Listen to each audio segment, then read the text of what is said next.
আলু বাগুন মাছ দিয়ে আমরা চচ্চড়ি করি।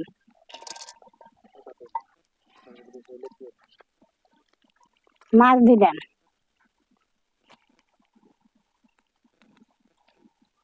মরিচ দিলেন, কাঁচা মরিচ দিলেন, পেঁয়াজ দিলেন, লবণ দিলেন, তেল দিলেন,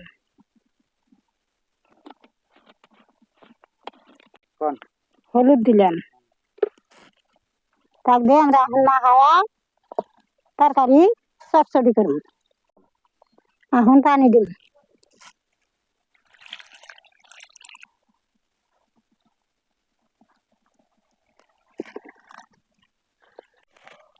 তরকারি ডাইয়া দিতে গেলে সিদ্ধ হবো, তাড়াতাড়ি মজা নাবো। বন্ধুরা, আমার মতন মাটির চুলায় পাক করে খাওয়া দেখেন কি মজা, অনেক স্বাদ লাগে। বন্ধুরা দেখেন তরকারির রং কেমন দেখা যায়। আমাদের কাছে তো মজা নাবো, এখন আপনারা পাক করে খাওয়া দেখেন কেমন মজা লাগে। তরকারি আমরা পাক হয়ে গেছে, এখন আমরা নামাবো।